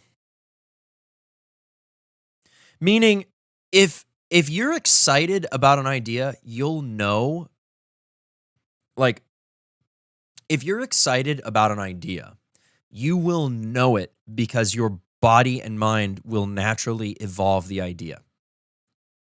If you're truly excited about an idea, you won't walk away from the computer to go do something else until you branch out more. Asterisk. Sometimes if you know an idea is extremely good and you're really tired or you're really worn out and all you get is like 3 chords on an iPhone video or 1 melody on an iPhone video, and then you can come back to it. But my point here is you'll know in your heart the value of an idea when you come up with it. And you'll know it because you'll know how much of a vision you have for it. Like right now, I hear these chords and they're so beautiful. So beautiful. I have no vision for what they could become. None. No vision. There's no, then this melody could go like this, and there could be drums, and the drums would be doing this, and the bass would be doing this, and then it could build up this way. Sometimes I play 5 notes on the guitar, and I hear all of those things for a full song pretty much instantly. And sometimes I play for 3 hours, and I get nothing. And sometimes I meet in the middle. I get like these really nice chords. Oh, this should be a song, but I don't know how. Right? I don't know. I just don't know what to do with that.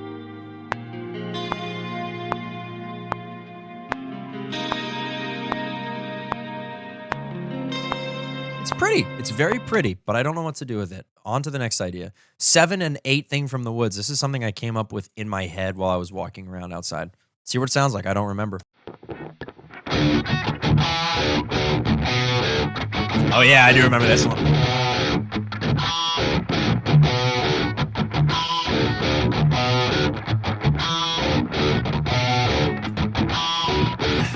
Not quite the vibe for this track. A little too happy. It's a little too happy. Oh, yeah, it gets very happy. Yeah. See, I was feeling happy. So I added those pretty chords over it. Yeah, that's just another song entirely. And that one I do feel more inspiration about. I feel like, I could hear some drums and bass and I could kind of see where that goes. What's this? Oh, this is like a classic Steve Vai Lydian type of situation.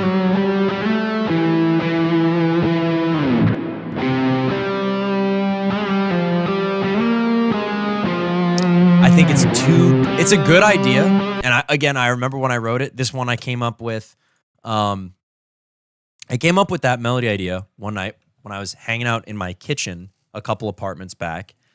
And I just ran to the room. I'm like, I gotta figure these notes out. And I fudged around for like 10 minutes and then threw it down. I was like, I'll come back to that maybe one day. And hearing it now in the context of this project, I really don't think it fits. Oh, there's some cool chords in here. This has some, these are cool chords.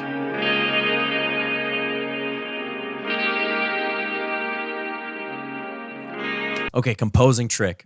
If you want to see if 2 ideas belong together, right?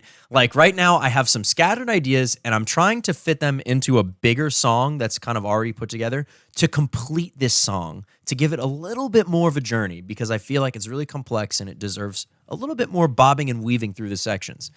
So, as I'm listening to these parts from other projects, I'm actually singing in my head this song, and I'm seeing, do they fit? Do they fit? Do they mesh, you know? Could I come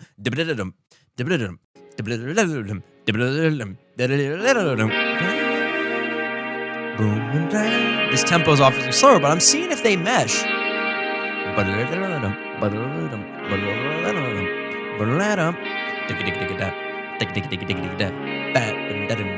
I'm just seeing if they mesh.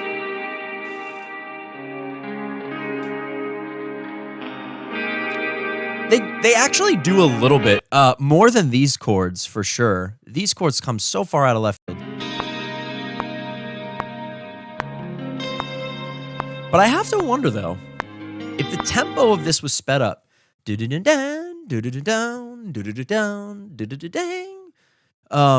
it work in this song? That's something I'm unsure of. And you know, tempo, my God, I mean, tempo is just such a you know, it's such an important part of a song's identity. I'm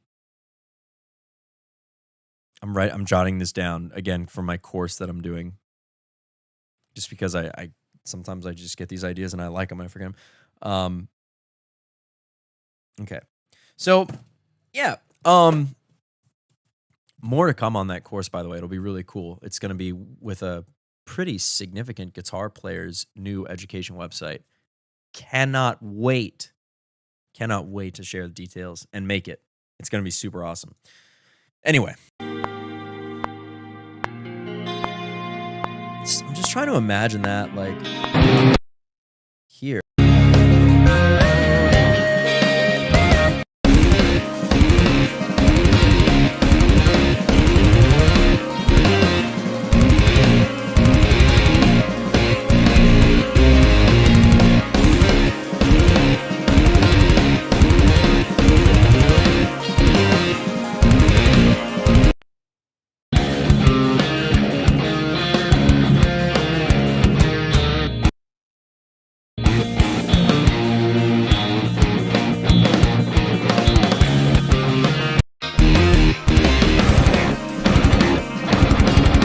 See, right here, I'm really thinking it could work. Instead of these chugs, just repeating the same thing over, if we come to a new riff.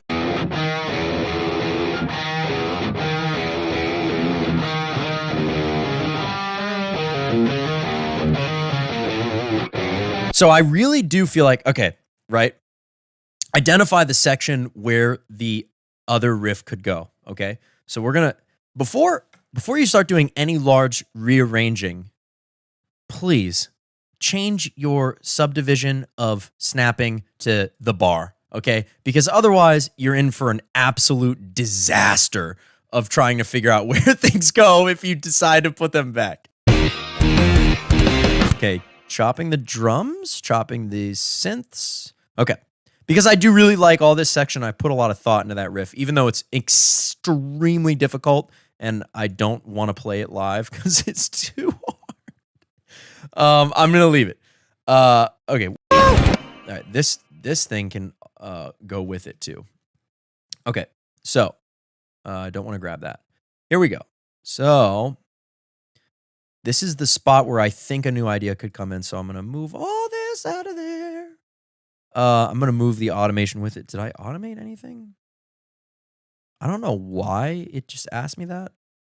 There's literally I was going to say, yeah, I automated +0 dB. That's super important to move. And I'm just going to clear that out.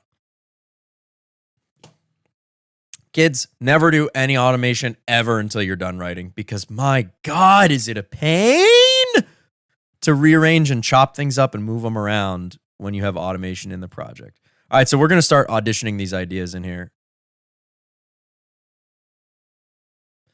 I just don't think either of these make the cut, but I'll throw them in.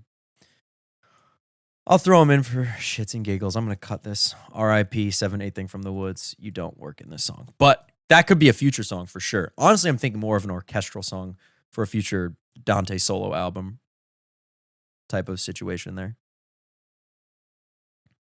Okay.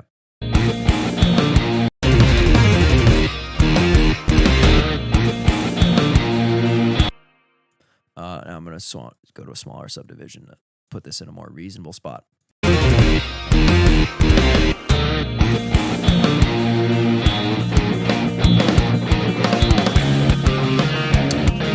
So the problem I'm having, my first thought when I hear that is this riff is too individually thematic to go after this riff. I think I want something less thematic and more transitional. And I think this one, the epic, might actually be the perfect solution, honestly.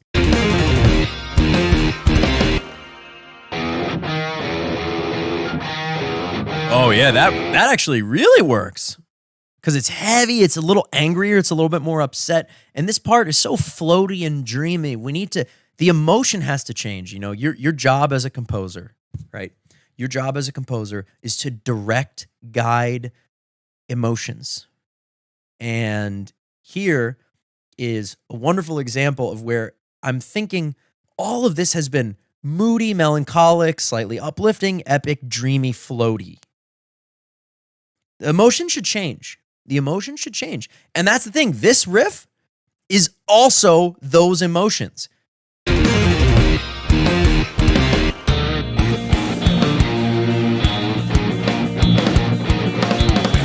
And so what I'm really thinking is going to work is push this back, right?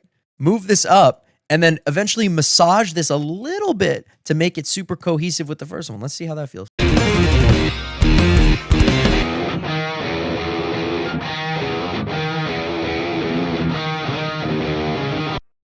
Oops, I didn't mean to do that.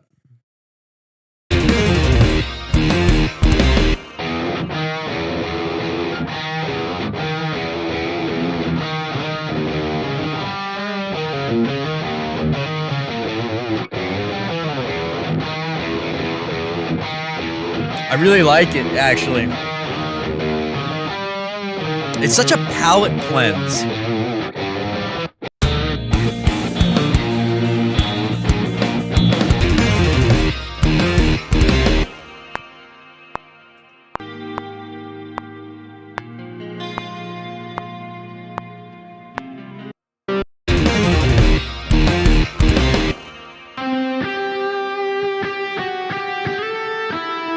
Nah, that's just a different universe. The idea is it's just in a different universe.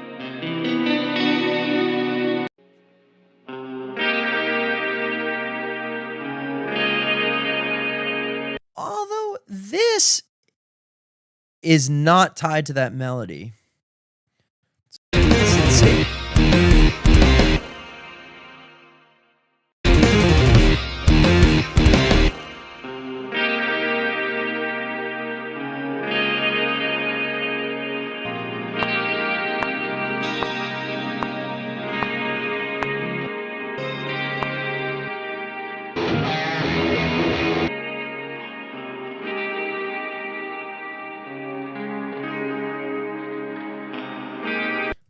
I have an idea I want to play with. What? And this is, you know. Oh, I forgot there was an angry part back here too. I forgot there was that angry part. I think I'm not ready to kiss those chords goodbye yet. I'm getting close though. Getting close. Getting really close to kissing them goodbye. For this song. They're really nice and they could certainly be something, but I don't think they could be something here. Let's play with this a little bit though.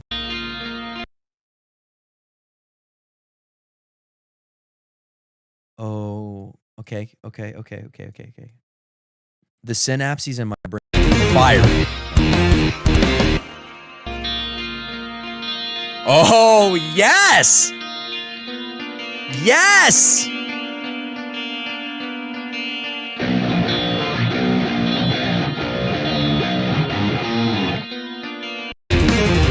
Oh, this needs to be on an audio track. Oh, I don't know. I think you got something here. Yeah. I don't know, dude. I don't know.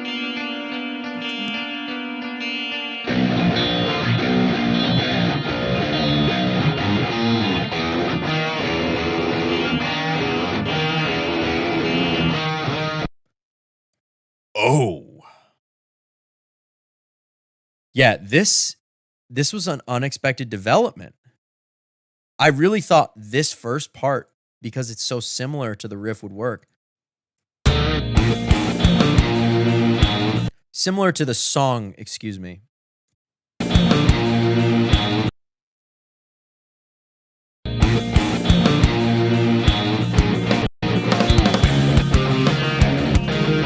But it might actually be too similar. I'm really feeling this anger as becoming the next emotion.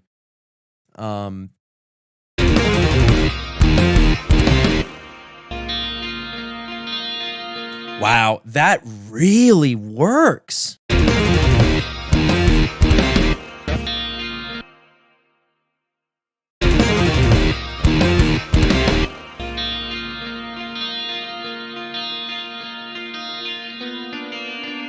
Oh, that works so well, dude.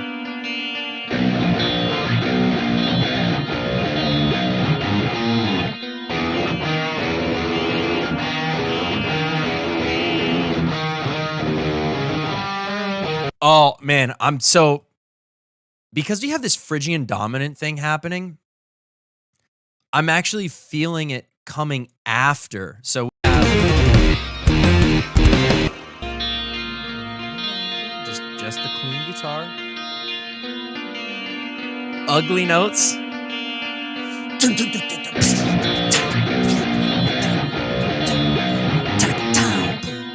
And then another riff over this. That needs another riff over. And then that could repeat. That could have like a synth solo happening. And then coming out of it is a still angry riff. But Phrygian dominant and this, whatever, this is this kind of Phrygian, right? Well, it's still going up to that major third. But not in the same way. This riff kind of swings.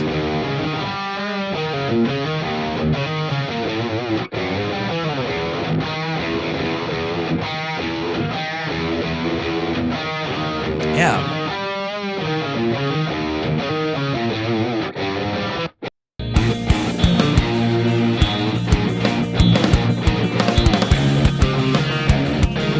Okay, there's definitely a path forward between these two. The problem is here. We're already at 4 minutes. I refuse to write a song for a band that is longer than 6 minutes of actual material. If we're at the 5 minute mark, it has to be the very end. Like from our first album, the song What Lives On, I think it's like 5 minutes 30, 5:40, 5:50, but there's a very long fade out. And the song really ends at like 5:20. I mean, the ending is kind of repeating itself anyway for the last minute. It's very simple and it's the end of the album. I refuse to write a song longer than 6 minutes. There is no reason on planet Earth to do that. There's no reason. I don't listen to songs that long. There's one song that I listen to over and over that is 8 minutes long. Dive by Tycho. Why? Because that's a fucking masterpiece. Okay? That's one of the best songs ever made. Period. End of story. And it can be 8 minutes because I listen to it probably 3 times a day minimum. It is at the front runner for my favorite song of all time. Guitar metal song. I'm sorry. There is no universe to me in which you can justify a song that's 8 minutes long. There's just no way. There's just no way. I cannot listen to something that long, no matter how good or how epic it is. 6 minutes is it. And there's the title track for this next record is extremely intricate, difficult, and is at the 5 minute mark. And I don't really want to have a song before it that goes beyond 5 minutes. So here we are. I think another kind of composing trick that people aren't really aware of. And again, I want to write this down because I like it so much. Another thing that people just aren't super aware of is like the time that you're at in the song. And I think a lot of the weaker riff salad sounding songs are just written with no regard for the timestamp. I look up here, drop my phone. I look up here at where we're at in the song pretty much as soon as I have written something. When I'm writing something from scratch, I don't think about this. Not at all. I just let the idea create itself in the section and the melodies and whatever. But as soon as I'm starting to piece it together and say, okay, now I want to build this into a song, I am hyper focused on that timestamp because I want it to be a succinct, clear, strong statement. And I'm always keeping that in the background of my mind of where are we in the picture of the song? Where are we in the story? Because I don't want this to go on too long. And that's why I already feel like this section is going to go. This clean section is going to go. It does nothing to advance the song. It's very pretty. It's gorgeous. And it's lovely to listen to. But reality check, it entirely repeats again with the melody and extra string section that I did and another arpeggio. Now, this is a good tactic if I was going to extend this, by doubling it, you add in more instruments, you add in a little plucky arpeggio, you add in a melody, great. But what have I told you in 2.5 minutes? I don't know. A lot, but it's not succinct enough. So if this goes, this moves over, this frees up, cutting this frees up 55, this frees up 45 seconds. So here, instead of being at, because we're going to do I'm already thinking this is going to be like this.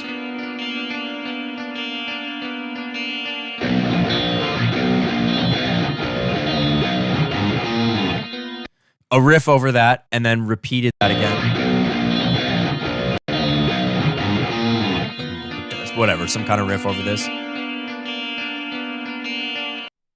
So I cut 45 seconds forward. So we're only at the 3-minute mark now.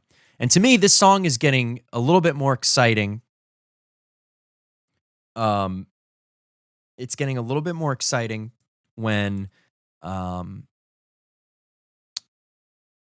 knowing that this comes in only at the 3-minute mark, this heavy riff, because it's a different heavy riff. It's an emotion change. And songs get boring when, again, instrumental progressive guitar music like I'm writing has a tendency to get boring if it's too repetitive. So the development of the emotions is the key here. All right. I have a call at 3, y'all. So unfortunately, I am going to wrap this up. But thanks everyone for coming and stopping by. Really appreciate it. This is a very this demo, man. This is a beast of a song. It's definitely the hardest thing. This passage on guitar right here, this section. Forget it. This is the hardest thing I've ever had to try and play by a mile. Hardest thing I've ever written. Most difficult. The tempo, the shifting of the fingers. I mean, it's absurd.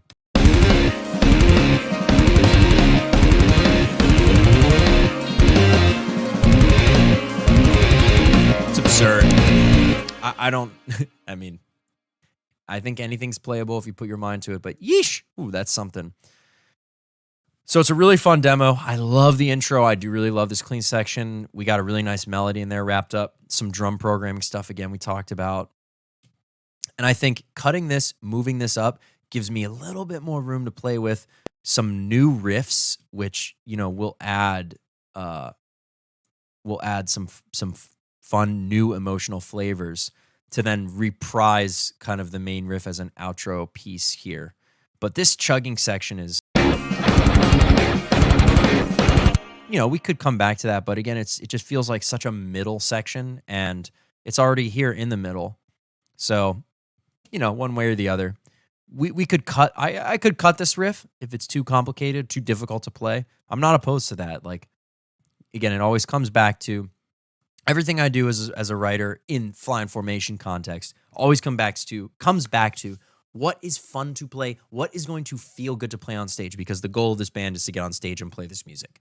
If it's extremely difficult and impressive and cool for Instagram, great.